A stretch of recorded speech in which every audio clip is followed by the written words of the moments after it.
Welcome to Vidyachandra Kannada vlogs. ಎಲ್ಲರೂ ಹೇಗಿದ್ದೀರಾ? ಇವತ್ತು ನಾನು ಮಗುವಿಗಾಗಿ ಬಾಳೆಕಾಯಿ ಪೌಡ್ರ್ ಮಾಡೋಣ ಅಂತ ರೆಡಿ ಮಾಡಿದೆ. ಇಲ್ಲಿ ನಾನು ನೇಂದ್ರ ಬನಾನನ ಯೂಸ್ ಮಾಡಿದ್ದೀನಿ. ಸೊ ಬೆಳಗ್ಗೆನೇ ಸ್ಟಾರ್ಟ್ ಮಾಡಿದೆ. ಇವಾಗ ಹೆವಿ ಬಿಸಿಲಿರುವ ಕಾರಣ ಒಂದು 2 ಡೇಸ್ ಬಿಸಿಲಿಗೆ ಇಟ್ಟರೆ ಆಯಿತು, ಅದು ಬೇಗನೆ ಡ್ರೈ ಆಗುತ್ತೆ. ಆಮೇಲೆ ಅದನ್ನ ಪೌಡ್ರ್ ಮಾಡಿಕೊಂಡು ಮಗುವಿಗೆ ಫುಡ್ ರೆಡಿ ಮಾಡಿದರೆ ಆಯಿತು. ಇಲ್ಲಿ ನಾನು ಮತ್ತು ಅಕ್ಕ ಅದರ ಸಿಪ್ಪೆ ತೆಗಿತಾ ಇದ್ದೀವಿ. ಸಿಪ್ಪೆ ತೆಗೆಯೋದಂತೂ ತುಂಬ ಈಸಿ. 2 ಕಡೆಯಿಂದ ಕಟ್ ಮಾಡಿಕೊಂಡ್ರೆ ಆಯಿತು, ಈಸಿಯಾಗಿ ಬಂದುಬಿಡುತ್ತೆ. ಆಮೇಲೆ ಅದನ್ನ ರೌಂಡಾಗಿ ತೆಳ್ಳಗೆ ಕಟ್ ಮಾಡಿಕೊಂಡ್ರೆ ಆಯಿತು. ಆಮೇಲೆ ಅದನ್ನು ಬಿಸಿಲಿಗೆ ಇಟ್ಟರೆ ಅದು ಬೇಗ ಒಣಗೋಗುತ್ತೆ. ಮಕ್ಕಳಿಗಂತೂ ಇದು ತುಂಬ ಇಷ್ಟ ಆಗುತ್ತೆ. ಅಲ್ಲದೆ ತುಂಬ ಹೆಲ್ದಿ ಆ್ಯಂಡ್ ನ್ಯಾಚುರಲ್ ಕೂಡ. ಈ ಬನಾನದಿಂದ ತುಂಬ ಹೆಲ್ತ್ ಬೆನಿಫಿಷಿಯಲ್ ಇದೆ. ಇದು ಮಕ್ಕಳ ಜೀರ್ಣಕ್ರಿಯೆ ಚೆನ್ನಾಗಿರೋಕ್ಕೆ ತುಂಬ ಸಹಾಯ ಮಾಡುತ್ತದೆ. ಅಲ್ಲದೆ ಈ ತೂಕ ಹೆಚ್ಚಾಗಲಿಕ್ಕೂ ಇದು ತುಂಬ ಬೆಸ್ಟ್. ಇದರಲ್ಲಿ ಫೈಬರ್, ಮೆಗ್ನೀಷಿಯಮ್, ಕ್ಯಾಲ್ಶಿಯಂ ಕೂಡ ಇದ್ದು ಬೋನ್ ಕೂಡ ತುಂಬ ಸ್ಟ್ರಾಂಗ್ ಆಗ್ತದೆ. ಆಮೇಲೆ ಇಮ್ಯುನಿಟಿ ಕೂಡ ಹೆಚ್ಚಾಗಲಿಕ್ಕೆ ತುಂಬ ಸಹಾಯ ಆಗ್ತದೆ. ನಾವಿದನ್ನ ಮನೆಯಲ್ಲೇ ಮಾಡೋದ್ರಿಂದ ಯಾವ ಕೆಮಿಕಲ್ ಇರೋದಿಲ್ಲ, ಯಾವ ಪ್ರಿಸರ್ವೇಟಿವ್ ಇರೋದಿಲ್ಲ. ಸೊ ನೀವು ಕೂಡ ಒಮ್ಮೆ ಟ್ರೈ ಮಾಡಿ, ಖಂಡಿತ ಇದು ಮಕ್ಕಳಿಗೆ ತುಂಬ ಇಷ್ಟ ಆಗುತ್ತೆ. ನಾನು ಅಕ್ಕ ಇಬ್ಬರು ಅದರ ಸಿಪ್ಪೆ ತಗೊಂಡು ಅದನ್ನ ಕಟ್ ಮಾಡಿಕೊಂಡು ಬಿಸಿಲಿಗಿಟ್ಟೆ. ಈ ಸಣ್ಣದಾಗಿ ರೌಂಡ್ ಕಟ್ ಮಾಡಿಕೊಂಡ್ರೆ ಈಗ ಬೇಗ ಡ್ರೈ ಆಗುತ್ತೆ ಅಲ್ಲ, ಸೊ ಪೌಡ್ರ್ ಮಾಡಲಿಕ್ಕೂ ತುಂಬ ಈಸಿ ಆಗುತ್ತೆ. ಎಲ್ಲ ಕಟ್ ಮಾಡ್ಕೊಂಡಾದಮೇಲೆ ಅದನ್ನ ಒಂದು ಬಟ್ಟೆಯಲ್ಲಿ ಹಾಕಿ ಬಿಸಿಲಿಗಿಟ್ಟೆ.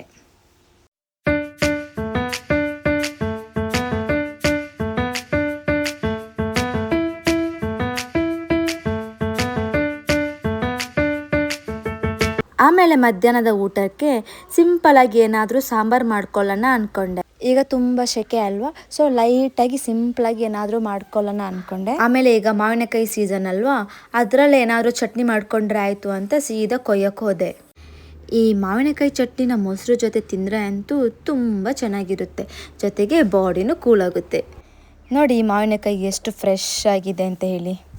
ಆ್ಯಕ್ಚುಲಿ ಚಟ್ನಿ ಮಾಡಲಿಕ್ಕೆ ಒಂದೇ ಮಾವಿನಕಾಯಿ ಸಾಕಿತ್ತು, ಆದರೆ ಇನ್ನೊಂದೇನು ಹೀಗೆ ಉಪ್ಪು ಖಾರ ಹಾಕಿ ತಿನ್ನೋಣ ಅನಿಸಿತ್ತು. ಅದಕ್ಕೆ ಇನ್ನೊಂದು ಕೊಯ್ದು ಕೊಡಿ ಅಂತ ತಗೊಳ್ತಾ ಇದ್ದೆ. ಮಾವಿನಕಾಯಿ ತುಂಬ ಎತ್ತರದಲ್ಲಿತ್ತು, ಕೊಯ್ಲಿಕ್ಕೆ ಸ್ವಲ್ಪ ಕಷ್ಟ ಆಯಿತು. ಬಟ್ ಇಟ್ಸ್ ಓಕೆ, ತಿನ್ನಬೇಕು ಅನಿಸಿದರೆ ಯಾವುದೂ ಕಷ್ಟ ಅಲ್ಲ.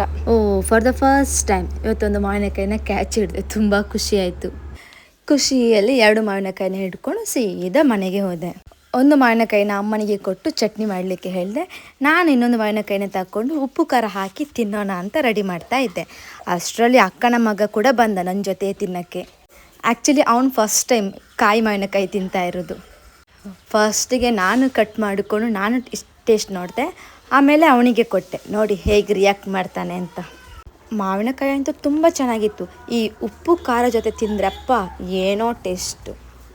ನನಗಂತೂ ಸಖತ್ ಇಷ್ಟ ಆಯಿತು. ನಾನು ಅವನಿಗೆ ಹಾಗೆ ಕೊಟ್ಟೆ, ಉಪ್ಪು ಖಾರ ಅವನಿಗೆ ಬೇಡ ಅಂತೇಳಿ ಹಾಗೆ ಸಿಂಪ್ಲಾಗಿ ಕೊಟ್ಟೆ. ಅದು ಹುಳಿಯಾಗಿತ್ತಲ್ಲ, ಅದಕ್ಕೆ ನೋಡಿ ಯಾವ ಥರ ಮಾಡ್ತಿದ್ದಾನೆ.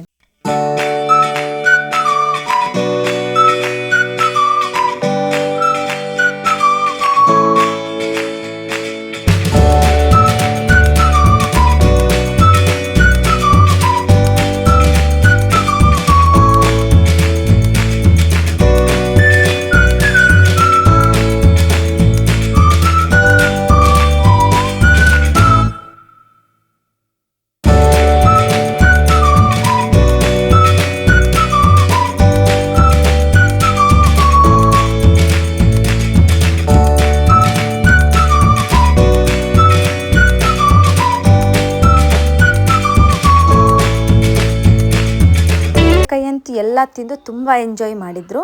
ಸ್ವಲ್ಪ ಹೊರಗಡೆ ಹೋಗಲಿಕ್ಕಿತ್ತು ಗ್ರೋಸರಿ ಶಾಪಿಂಗಿಗೆ. ಆಲ್ರೆಡಿ ಲೇಟ್ ಆಯಿತು, ಎಲ್ಲರೂ ಲೇಟ್ ಆಯಿತು ಅಂತ ಹೇಳ್ತಾ ಇದ್ರು. ಸೊ ನಾನು ಸೀದಾ ರೆಡಿ ಆಗಲಿಕ್ಕೆ ಹೊರಟೆ.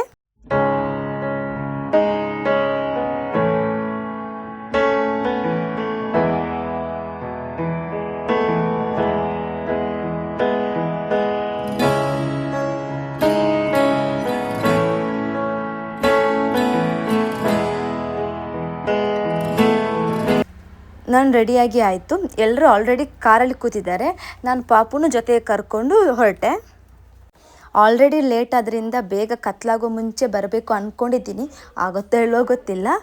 ತುಂಬ ದಿನ ಆದಮೇಲೆ ಫ್ಯಾಮಿಲಿ ಜೊತೆ ಹೊರಟಿದ್ದೀನಿ. ಅದು ಕೂಡ ಈವ್ನಿಂಗ್ ಹೊರಟಿದ್ದೀನಿ, ಯಾಕಂದರೆ ಸ್ವಲ್ಪ ಬಿಸಿಲು ಕಮ್ಮಿ ಇರುತ್ತೆ ಅಲ್ವಾ. ಸೊ ತುಂಬ ಸೆಕೆ ಏನು ಅನಿಸೋದಿಲ್ಲ. ಸ್ವಲ್ಪ ಫನ್ ಮಾಡಿಕೊಂಡು ಹರಟೆ ಹೊಡ್ಕೊಂಡು ಫ್ಯಾಮಿಲಿ ಜೊತೆ ಕಾರಲ್ಲಿ ಹೊರಡ್ತಿದ್ದೀವಿ. ಆಲ್ರೆಡಿ ಸನ್ಸೆಟ್ ಆಗೋ ಟೈಮ್ ಕೂಡ ಆಯಿತು ನೋಡಿ. It's told me you don't really do commitment, trust me. Consider your message received. When you said you couldn't take us too seriously, I must admit I was relieved. Cause I ಇದು ನಮ್ಮ ಊರಿಗೆ ಸಂಪರ್ಕ ಕಲ್ಪಿಸುವ ಸುಂದರವಾದ bridge. ಇಲ್ಲಿ ನಿಂತು ನೋಡಿದ್ರೆ ಸುತ್ತಮುತ್ತಲಿನ ದೃಶ್ಯ ತುಂಬ ಚೆನ್ನಾಗಿ ಕಾಣಿಸುತ್ತೆ. ಕೆಳಗೆ ಹರಿಯುವ ನೀರು, ಸುತ್ತ ಹಸಿರು, ಮನಸ್ಸಿಗಂತೂ ತುಂಬ ಶಾಂತಿ ಕೊಡುತ್ತೆ. ಈವ್ನಿಂಗಲ್ಲಿ ಸನ್ಸೆಟ್ ನಿಂತು ನೋಡೋದೇ ಒಂದು ಬೇರೆಯೇ ಫೀಲು. ಹೇಗೋ ಸನ್ಸೆಟ್ ಟೈಮ್ ಆಯ್ತಲ್ಲ, ಸೊ ಸ್ವಲ್ಪ ಹೊತ್ತು ಇಲ್ಲೇ ಇದ್ದು ನೋಡೋಣ ಅಂದ್ಕೊಂಡ್ವಿ. ಮೊದಲು ಇಲ್ಲಿ ಬ್ರಿಡ್ಜ್ ಇರಲಿಲ್ಲ. ಈ ರೈನಿ ಸೀಸನ್ನಲ್ಲಂತೂ ಇಲ್ಲಿ ಟ್ರಾವೆಲಿಂಗ್ ತುಂಬ ಕಷ್ಟ. ಬಟ್ ಈಗ ಬ್ರಿಡ್ಜ್ ಆಗಿ ಟ್ರಾವೆಲಿಂಗ್ ಮಾಡಲಿಕ್ಕೆ ಎಲ್ಲ ಏನೋ ಪರ್ಚೇಸಿಂಗ್ ಮಾಡಲಿಕ್ಕಂತೂ ತುಂಬ ಈಸಿ ಆಗುತ್ತೆ. ಹಾಗೆ ನೋಡ್ತಾ ಸ್ವಲ್ಪ ಫೋಟೋ ಸೆಷನ್ ಮಾಡ್ತಾ ಮತ್ತೆ ಸೀದಾ ಹೊರಟ್ವಿ ನಾವು. ಫಸ್ಟ್ ನಾವು ಮಾರ್ಟಿಗೆ ಹೋಗೋಣ ಅಂದ್ಕೊಂಡ್ವಿ. ಸ್ವಲ್ಪ ಗ್ರಾಸರಿ, ಸಾಂಬಾರು ಪೌಡರ್ ಎಲ್ಲ ಆಗಬೇಕಿತ್ತು. ಸೊ ಫಸ್ಟ್ ಅದನ್ನ ಪರ್ಚೇಸ್ ಮಾಡ್ಕೊಳ್ಳೋಣ, ಆಮೇಲೆ ರಿಟರ್ನ್ ಬರಬೇಕಾದ್ರೆ ತಗೊಳ್ಳೋಣ ಅಂದ್ಕೊಂಡೆ. ಮಾರ್ಟಲ್ಲಿ ಹೋಗಿ ಅಲ್ಲೆಲ್ಲ ಪರ್ಚೇಸ್ ಮಾಡಿದ ಮೇಲೆ ಏನಾದರೂ ಸ್ನ್ಯಾಕ್ಸ್ ತಿನ್ನೋಣ ಅಂದ್ಕೊಂಡು ನಾವು ಸೀದಾ ಪಾನಿಪುರಿ, ಮಸಾಲೆ ಪುರಿ ತಿನ್ನೋಕೆ ಹೊರಟ್ವಿ. ಅಲ್ಲೆಲ್ಲ ಚಾಟ್ಸ್ ತಿಂದು ಆಗ ತುಂಬ ಕತ್ಲಾಯಿತು. ಯಾಕಂದರೆ ಅಲ್ಲಿ ನಮಗೆ ಸರ್ವ್ ಮಾಡಬೇಕಾದ್ರೇ ತುಂಬ ಲೇಟ್ ಆಯಿತು.